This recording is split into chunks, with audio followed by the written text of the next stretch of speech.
नमस्कार। मैं वीके शास्त्री अपने चैनल के माध्यम से आप सभी दर्शकों का बहुत बहुत स्वागत करता हूं। अप्रैल 2023 का माह समाप्ति की ओर है और मई 2023 का महीना आपके जीवन में नई खुशियां, नया सवेरा, कुछ नए और सुखद परिवर्तन लेकर आ रहा है। इस वीडियो के माध्यम से हम आपको बताएंगे कि मई 2023 में मेष राशि के जातकों की कुंडली में क्या क्या ग्रह स्थितियां बन रही हैं, किन किन ग्रहों द्वारा राशि परिवर्तन किया जा रहा है और उसका क्या प्रभाव पड़ने जा रहा है आपके जीवन पर। आपको धन प्राप्ति के और धन के संचय के क्या क्या अवसर मिलने जा रहे हैं मई 2023 में। परिवार, संतान, विवाह और भौतिक सुख सुविधाओं की दृष्टि से कैसा रहेगा आने वाला माह। यात्रा, देशाटन, देवदर्शन, धर्म, अध्यात्म की दृष्टि से कैसा रहेगा और आपका स्वास्थ्य कैसा रहेगा। भाग्य, कर्म, पुरुषार्थ का कितना साथ मिलेगा आपको, इन्हीं सब बातों का विश्लेषण करेंगे इस वीडियो में। वीडियो के अंत में मैं आपको मई माह की शुभ और अशुभ तिथियों के बारे में भी बताऊंगा, व्रत त्योहारों की भी जानकारी दूंगा। ये विश्लेषण आपकी चंद्र राशि के आधार पर किया जा रहा है और वीडियो के अंत में मैं आपको ग्रहों के उपाय भी बताऊंगा। दूसरी बात, कमेंट बॉक्स में किसी भी अनजान व्यक्ति के द्वारा दिए गए नंबर पर भूल करके भी कांटेक्ट मत कीजिएगा, आपके साथ फ्रॉड हो सकता है। तो ये है मेष राशि के जातकों की कुंडली। आपके लग्न के स्वामी हैं ग्रहों के सेनापति मंगल, जो कि 10 मई तक कुंडली के पराक्रम भाव में गोचर करेंगे और इसके बाद कुंडली के चतुर्थ भाव में आ जाएंगे। मेष राशि कालपुरुष कुंडली की प्रथम राशि है और राशि के स्वामी हैं मंगल, जो कि ग्रहों के सेनापति हैं। मेष राशि अग्नि तत्व राशि है, इसलिए इन जातकों में कार्य करने की असीम ऊर्जा होती है, लेकिन इन्हें क्रोध भी बहुत जल्द और बहुत ज़्यादा आता है। मेष राशि के जातकों में लीडरशिप का गुण भरपूर होता है और जहाँ भी ये कार्य करते हैं अपनी टीम का नेतृत्व करते हैं। जो गुण एक अच्छे सेनापति का होता है, दृढ़ इच्छा शक्ति, नेतृत्व क्षमता, अनुशासन, टाइम की पंक्चुअलिटी, ये सभी गुण मेष राशि के जातकों में कूट कूट कर भरे होते हैं। ये जातक कार्य क्षेत्र में पूरी स्वतंत्रता चाहते हैं, ना कोई इन्हें डरा सकता है, ना कोई दबा सकता है और अपना रास्ता ये खुद तैयार करते हैं। और ऐसे जातक खासकर army, air force, navy, defence services में या पुलिस विभाग में विशेष सफलता अर्जित करते हैं। अब ग्रह स्थितियों को समझें। आपके लग्न भाव में सूर्य, गुरु, बुध और राहु का गोचर है। सूर्य 15 मई तक लग्न में है, इसके बाद सूर्य का गोचर धन के भाव में हो जाएगा। मंगल और शुक्र की युति 10 मई तक बनेगी पराक्रम भाव में। इसके बाद मंगल चतुर्थ भाव में आ जाएंगे कर्क राशि में और कर्क राशि में मंगल नीच के होते हैं। केतु सप्तम में गोचर कर रहे हैं और शनि लाभ के भाव में। ये तो है ग्रह स्थितियाँ। अब इन्हीं ग्रह स्थितियों के आधार पर मई 2023 का विश्लेषण करते हैं। आगे बढ़ने से पहले बात करेंगे अप्रैल 2023 में आपके जीवन में क्या क्या समस्याएं आई होंगी और उसका कारण क्या था। अक्सर आप लोगों के कमेंट्स आते हैं कि जो बीत गया उस पर चर्चा करने से क्या लाभ। तो मैं आपको बता दूं कि मनुष्य बीते समय की घटनाओं से ही सीख लेकर के जीवन में आगे बढ़ता है। देखिए, अप्रैल 2023 का महीना विशेष उथल पुथल और परेशानियों भरा रहा होगा आपके लिए, क्योंकि 2 बड़े और महत्वपूर्ण ग्रह अप्रैल में पीड़ित थे। देवगुरु बृहस्पति, जो कुंडली के 6 भावों को प्रभावित करते हैं, जिस भाव में गोचर करते हैं, जिन 2 भावों के स्वामी हैं, जिन 3 भावों पर दृष्टि डालते हैं, उन सभी 6 भावों को देवगुरु प्रभावित करते हैं और गुरु के पीड़ित होने के कारण उन सभी 6 भावों के शुभ फल आपको प्राप्त नहीं होंगे, क्योंकि गुरु स्वयं में पीड़ित थे। देखिए, अब जैसे गुरु लग्न में गोचर कर रहे हैं, 12वें भाव के स्वामी हैं और नवम के स्वामी हैं। 3 भाव तो ये हो गए। गुरु की दृष्टि सप्तम पर, गुरु की दृष्टि पंचम पर, गुरु की दृष्टि नवम पर, 3 भाव, तो इस तरह से 6 भावों को देवगुरु प्रभावित करते हैं। 28 मार्च से 27 अप्रैल तक गुरु अस्त थे। जब गुरु अस्त होते हैं तो अपना शुभ फल प्रदान करने में सक्षम नहीं होते हैं। गुरु धन के कारक होते हैं, तो सबसे बड़ी समस्या धन को लेकर आई होगी। गुरु पंचम भाव और नवम भाव के संतान, शिक्षा और भाग्य के कारक होते हैं, तो भाग्य ने भी साथ नहीं दिया होगा। आपके कार्य बनते बनते बिगड़ गए होंगे। जब कार्य क्षेत्र में बाधाएं आई होंगी तो धन प्राप्ति में बाधा आई होगी। देवगुरु बृहस्पति कालपुरुष कुंडली की 12वीं राशि मीन राशि के स्वामी होते हैं। 12वां भाव खर्चों का होता है, कोर्ट कचहरी का होता है, अस्पताल का होता है, तो फालतू के खर्चे बढ़ गए होंगे। कोर्ट कचहरी अस्पताल के चक्कर लगाने पड़े होंगे और गुरु के पीड़ित होने के कारण पाचन तंत्र और लीवर संबंधी समस्याएं भी आई होंगी। ग्रहों के राजा सूर्य भी अप्रैल में पीड़ित थे। 14 अप्रैल को जब सूर्य का गोचर मेष राशि में हुआ तो सूर्य अंश बल से कमज़ोर थे। 20 अप्रैल को सूर्य ग्रहण लगा तो सूर्य भी पीड़ित हुए। सूर्य शासन प्रशासन राजनीति के कारक हैं। जो लोग शासन प्रशासन या राजनीति के क्षेत्र में थे उनके जीवन में नए नए चैलेंजेज आए होंगे, नई नई चुनौतियों से सामना करना पड़ा होगा उन्हें। और अगर आपका कोई कार्य सरकारी अधिकारी कर्मचारियों से था तो वो भी नहीं बन पाया होगा। सूर्य आत्मा है, बल है, तेज है, प्रकाश है। सूर्य के पीड़ित होने के कारण आपके आत्मबल और आत्मविश्वास में कमी आई होगी और सूर्य के पीड़ित होने के कारण आप high blood pressure, heart problem, angina pain और नेत्र कष्ट से भी पीड़ित हुए होंगे।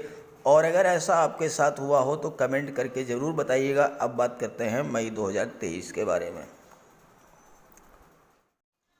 मेष राशि के जातकों के लिए मई में सबसे महत्वपूर्ण गोचर है शनि, मंगल और शुक्र का। शनि से पंचम भाव में है मंगल और शुक्र, और मंगल और शुक्र से नवम भाव में है शनि।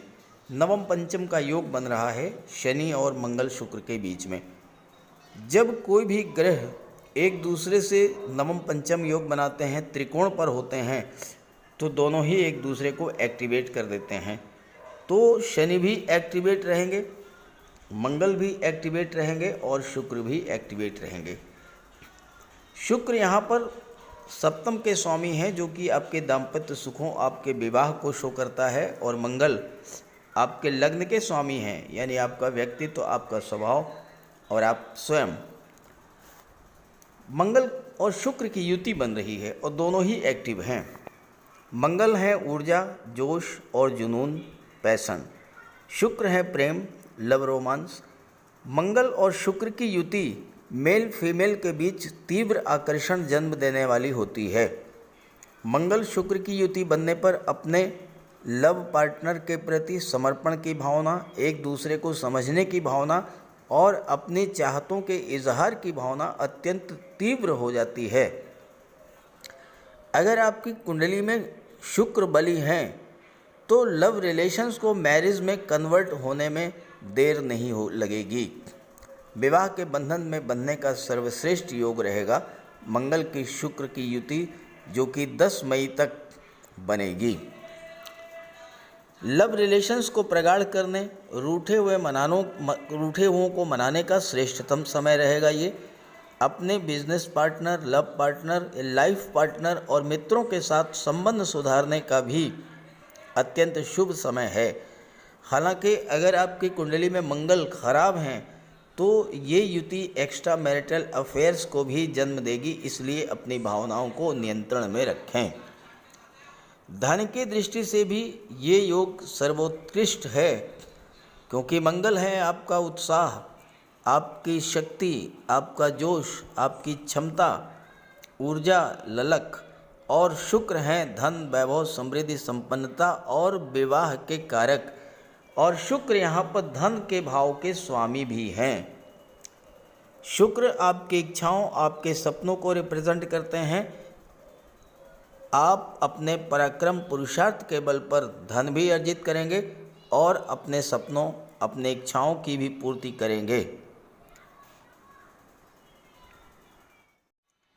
ज्योतिष शास्त्र में शुक्र शनि मंगल के योग को धन शक्ति योग कहा जाता है और शनि का गोचर लाभ के भाव में है और शनि कर्म के भाव दशम भाव के स्वामी होकर के लाभ के भाव में गोचर कर रहे हैं और शनि मंगल और शुक्र से त्रिकोण पर होने के कारण एक्टिवेट हैं।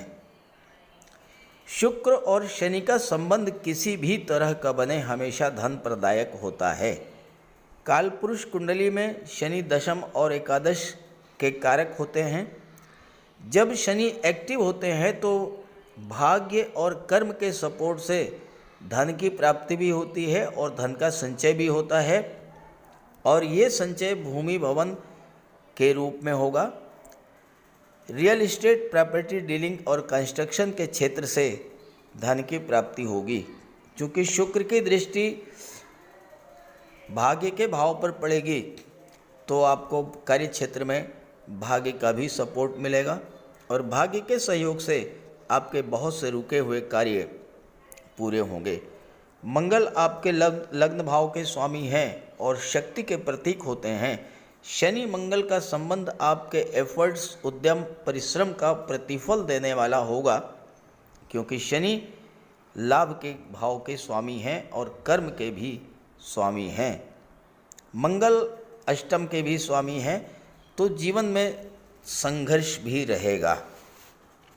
शनि आपके सहकर्मियों को शो करते हैं। मंगल डोमिनेटिंग पावर को शो करते हैं तो आपकी नेतृत्व क्षमता में वृद्धि होगी। आप अपने सहयोगियों का सहकर्मियों का नेतृत्व करेंगे और आपने जो लक्ष्य निर्धारित कर लिया है उसे पूरा करके ही दम लेंगे। छात्रों के लिए भी मंगल का प्रभाव अत्यंत शुभ है और सूर्य आपकी कुंडली में पंचम भाव के स्वामी हैं जो कि ग्रहों के राजा हैं, मंगल के मित्र हैं। तो ये समय छात्रों के लिए भी बहुत अच्छा रहेगा। मंगल शिक्षा प्रतियोगिता के प्रति जुनून को बढ़ाएंगे। शनि परिश्रम की क्षमता को बढ़ाएंगे। शनि आपको आपके परिश्रम का फल अवश्य देंगे क्योंकि शनि न्यायाधीश हैं। शुक्र लक्ष्य के प्रति आपकी तीव्र इच्छा ललक को बढ़ाएंगे। मंगल शुक्र शनि का योग लक्ष्य की ओर बढ़ने और लक्ष्य को प्राप्त करने के लिए आवश्यक ऊर्जा जुनून पैशन प्रदान करेगा। लक्ष्य को प्राप्त करने की इच्छा और ललक आपके भीतर बलवती होगी और शनि की परिश्रम क्षमता के बल पर आप अपने लक्ष्य को प्राप्त भी करेंगे। शुक्र सप्तम के स्वामी हैं। इस योग के बनने पर अगर विवाह होता है तो अक्सर पत्नी भी जॉब में होती हैं या फिर विवाह के बाद जॉब मिल जाता है। पत्नी और ससुराल पक्ष से आपको लाभ मिलेगा। इस योग के बनने पर यह भी होता है कि कार्यस्थल पर ही अपने सहकर्मी से रिलेशन डेवलप हो जाए और विवाह हो जाए। और यह भी होता है कि विवाह के पूर्व आर्थिक स्थिति कितनी भी कमज़ोर रही हो लेकिन बाद में स्थिति बहुत अच्छी हो जाती है। मंगल भूमि के कारक हैं, शनि निर्माण के कारक हैं तो विवाह के बाद ही अक्सर प्लाट या फ्लैट या भवन का निर्माण होता है। 2 व्हीलर या 4 व्हीलर भी खरीदी जाती है। यदि आपकी कुंडली में ये योग बन रहा है तो शीघ्र विवाह करें। विवाह के बाद पत्नी के नाम से अगर किसी व्यापार व्यवसाय की शुरुआत करते हैं तो आपको विशेष लाभ होगा। मंगल टेक्निकल फील्ड, इंजीनियरिंग, मेडिकल और सर्जरी के कारक होते हैं। शनि कर्म भाव के स्वामी हैं तो इन क्षेत्रों से सफलता मिलेगी। शुक्र कंफर्ट और लग्जरी के कारक हैं तो लग्जरियस आइटम्स के व्यापार व्यवसाय से आपको लाभ होगा। शनि रियल इस्टेट के कारक होते हैं तो रियल इस्टेट से संबंधित प्रॉपर्टी डीलिंग या कंस्ट्रक्शन से संबंधित क्षेत्रों से आपको धन की प्राप्ति होगी। अब दूसरा महत्वपूर्ण गोचर है सूर्य का, इस पर बात करते हैं। सूर्य को सरकारी नौकरी, शासन प्रशासन और राजनीति का कारक माना गया है और यहाँ पर सूर्य के साथ बुध का भी गोचर है। सूर्य पंचम के स्वामी हैं और बुध छठे भाव के स्वामी हैं। पंचम शिक्षा और संतान का भाव होता है। छठा भाव कॉम्पिटिशन्स, नौकरी का होता है, सर्विस सेक्टर का होता है। आपके लग्न में सूर्य और बुध का बुधादित्य राजयोग बन रहा है जो कि सरकारी नौकरी के ओर बढ़ते हुए कदमों को और भी गति देने वाला होगा। यहाँ पर देवगुरु विदेश भाव के स्वामी हैं और सूर्य के साथ युति बना करके बैठे हैं, तो किसी विदेशी कंपनी, किसी मल्टीनेशनल कंपनी में भी आपको नौकरी मिल सकती है। गुरु बुध और राहु की युति बन रही है। राहु विदेश के कारक होते हैं, बुध व्यापार के कारक होते हैं, तो विदेशी व्यापार से भी आपको लाभ होगा। नई नई बिजनेस डील्स मिलेंगी और राहु के प्रभाव से अचानक से आपका विदेश जाने का कोई योग बनेगा। विदेश जाने की इच्छा पूरी होगी, विदेश में आप सेटल भी हो सकते हैं और विदेशी व्यापार से भी आपको विशेष लाभ होगा इस गोचर काल में। मंगल का गोचर 10 मई तक तो बहुत ही शुभ है, लेकिन 10 मई के बाद मंगल कर्क राशि में गोचर करेंगे और कर्क राशि में मंगल नीच के हो जाते हैं, तो यहाँ पर मंगल से संबंधित समस्याएं आपके जीवन में आ सकती हैं। अब मंगल आपके लग्न के भी स्वामी हैं, अष्टम के भी स्वामी हैं और चतुर्थ भाव में गोचर कर रहे हैं। चतुर्थ भाव आपके फैमिली का होता है, आपके परिवार का होता है, तो मंगल के कारण आपके अंदर क्रोध और उग्रता बढ़ सकती है और इसकी वजह से परिवार में तनाव की स्थितियां बन सकती हैं। मंगल की दृष्टि चौथे भाव पर पड़ेगी तो दाम्पत्य सुखों में भी समस्या आ सकती है। दशम पर दृष्टि पड़ेगी तो मंगल के प्रभाव से कार्य क्षेत्र में भी थोड़ी बहुत उठापटक देखने को मिलेगी और धन के भाव पर, जब लाभ के भाव पर दृष्टि पड़ेगी तो मंगल के कारण आपके फ्रेंड सर्कल और आपके मित्रों से भी संबंध खराब हो सकते हैं। कुल मिलाकर के मेष राशि के लिए मई का महीना बहुत ही शुभ और श्रेष्ठ है, केवल आप मंगल से सावधान रहें। अब आइए बात कर लेते हैं मई महीने के शुभ और अशुभ तिथियों के बारे में। मई की शुभ तिथियों की बात करें तो जो डेट्स मैं बताने जा रहा हूँ वो हर कार्य के लिए शुभ हैं और ख़ास करके विवाह के लिए तो अत्यंत शुभ मुहूर्त हैं जो मैं डेट्स आपको बताऊंगा। और वो डेट्स हैं 6 मई, 8 मई, 9, 10 और 11 मई, 15 और 16 मई, 20 मई, 21, 22, 27, 29 और 30 मई। ये डेट्स बहुत ही शुभ हैं।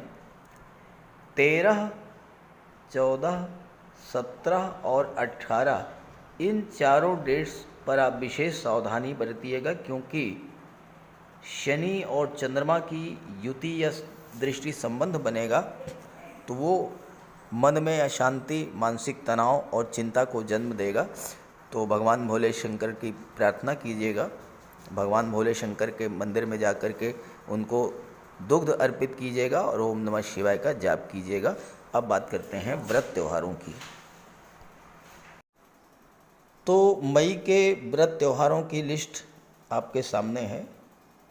1 मई को सोमवार मोहिनी एकादशी, 2 मई मंगलवार परशुराम द्वादशी, 3 मई बुधवार प्रदोष व्रत शुक्ल पक्ष का, 4 मई नरसिंह जयंती, 5 मई शुक्रवार को है वैशाख पूर्णिमा, बुद्ध पूर्णिमा और चंद्र ग्रहण, 6 मई को शनिवार ज्येष्ठ मास की शुरुआत, 8 मई को एकदंत संकठी चतुर्दशी, 12 मई को शुक्रवार कालाष्टमी मासिक कृष्ण जन्माष्टमी, 14 मई को रविवार हनुमान जयंती तेलुगु, 15 मई सोमवार अपरा एकादशी और वृषभ संक्रांति, 17 मई को मासिक शिवरात्रि और प्रदोष व्रत, 19 मई को ज्येष्ठ अमावस्या वट सावित्री व्रत, दर्श अमावस्या और शनि जयंती, 23 मई मंगलवार को विनायक चतुर्थी और 25 मई को स्कंद षष्ठी, 29 मई को महेश नवमी, 30 मई को गंगा दशहरा और 31 मई को निर्जला एकादशी, गायत्री जयंती और राम लक्ष्मण द्वादशी। तो ये मई के माह के व्रत त्योहारों की लिस्ट आपके सामने है। अब बात कर लेते हैं ग्रहों के उपायों पर। किसी भी जातक की कुंडली में बनने वाले राजयोगों का संपूर्ण लाभ उसे तब मिल पाता है जब राजयोग बनाने वाले ग्रह कुंडली में मजबूत स्थिति में हों। और ज्योतिष शास्त्र में ग्रहों को बल प्रदान करने के लिए उपायों की व्यवस्था की गई है। तो अगर आपकी जन्म कुंडली में राजयोग बनाने वाले ग्रह कमज़ोर स्थिति में हैं, अंश बल से कमज़ोर हैं, तो ग्रहों का उपाय ज़रूर कीजिए। इससे ग्रहों को बल प्राप्त होगा और आपको राजयोग का संपूर्ण लाभ प्राप्त हो पाएगा। सबसे पहले मंगल की बात करते हैं। इसके लिए बजरंगबली की उपासना कीजिए, हनुमान जी की आराधना कीजिए, हनुमान चालीसा का पाठ कीजिए, हनुमान जी के मंदिर में जाकर के उनके चरणों में बैठिए और उनके चरणों का सिंदूर अपने मस्तक पर धारण कीजिए। मंगलवार के दिन स्नान के बाद लाल वस्त्र धारण कीजिए, मंगलवार का व्रत रखिए। हनुमान जी को सिंदूर में चमेली का तेल मिला करके अर्पित करें।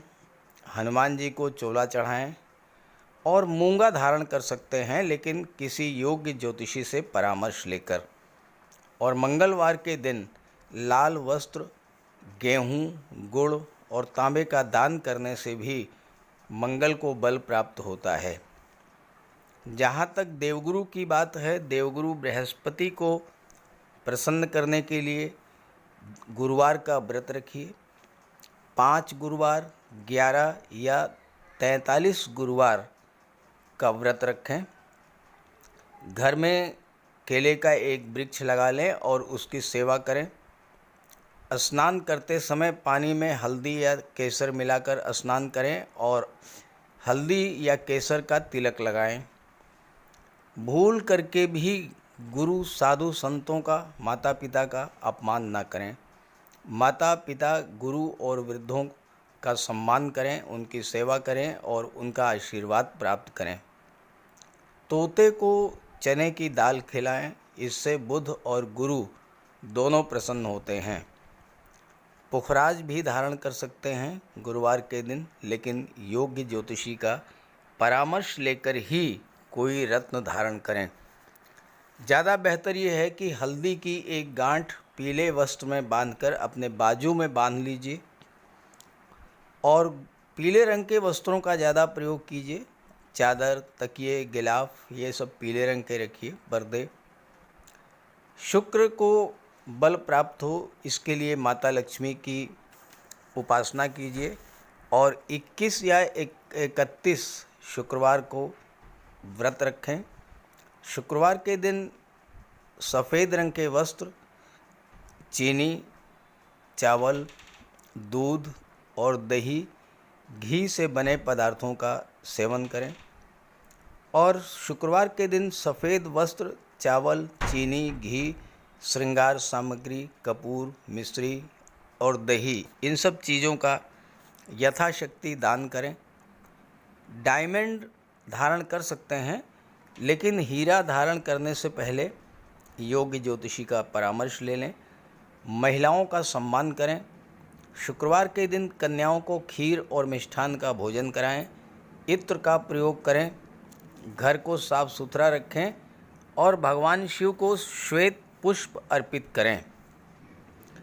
जहाँ तक बुध की बात है, तो बुधवार के दिन तुलसी का पौधा लगाकर उसकी सेवा करें। गाय की सेवा करें, गाय को हरा चारा खिलाएं। हरियाली बढ़ाने वाले पौधे लगाएं और दान करें पौधों का, क्योंकि बुध को हरा रंग अत्यंत प्रिय है। बुधवार को घर के मेन डोर पर पंच पल्लव का तोरण लगा दें और किन्नर को दान देकर उसका आशीर्वाद प्राप्त करें। देवी दुर्गा के मंदिर में हरे रंग की चूड़ियाँ दान करें। गणेश जी की उपासना करें और साबुत हरी मूंग हरे कपड़े में बांधकर अर्पित करें। बुधवार के दिन हरे रंग के रुमाल, मोजे और टाई का प्रयोग करें ओम बुम बुधाय नमः इसका एक माला जाप करें। पन्ना धारण कर सकते हैं, लेकिन परामर्श के बाद किसी योग्य ज्योतिषी से। और ना तो झूठ बोलें और ना ही किसी को अपशब्द कहें। जहाँ तक शनिदेव की बात है तो कम से कम 19 और ज़्यादा से ज़्यादा 51 शनिवार का व्रत रखें। पीपल के वृक्ष के नीचे सरसों के तेल का दीपक जलाएं शनिवार के दिन। शनिवार के दिन एक प्याले में, एक कटोरी में सरसों का तेल लेकर के उसमें अपना चेहरा देखिए और फिर उस तेल को दान कर दीजिए। उड़द से बनी पंजीरी, पकौड़ा, चीला, बड़ा, इन सब का सेवन करिए। सरसों के तेल में बने भोज्य पदार्थों का सेवन कीजिए। शनिवार के दिन कंबल, जूता, चप्पल, लोहा, काला तिल, काला उड़द, काले वस्त्र और जटा वाले नारियल दान दें। नीलम धारण कर सकते हैं, लेकिन नीलम धारण करना किसी योग्य ज्योतिषी से परामर्श लेकर धारण करें, क्योंकि नीलम रंग से राजा भी बना देता है और कभी कभी अगर नीलम आपके लिए शुभ नहीं हुआ तो राजा से रंक भी बना देता है। इसलिए नीलम का प्रयोग बहुत सोच समझ कर करें। ज़्यादा बेहतर ये है कि आप गरीबों की हेल्प करें। कोई भी गरीब, लाचार, असहाय, दिव्यांग व्यक्ति आपके पास आता है, मदद कीजिए यथासंभव और किसी भी गरीब व्यक्ति को कष्ट ना दें। साथ ही साथ ऐसे कार्य ना करें जो कि शनिदेव को पसंद नहीं है। शनिदेव को छल, कपट, झूठ, फरेब, बेईमानी, आलस्य ये सब पसंद नहीं है, तो ऐसे कार्य मत कीजिए। और शनिदेव को अनुशासन, परिश्रम, मेहनत, ईमानदारी और सच्चाई ये पसंद है, तो ये आप अपने अंदर इन गुणों को विकसित करें, शनिदेव प्रसन्न होंगे। तो उपाय ज़रूर कीजिएगा, इससे आपको लाभ होगा। नमस्कार।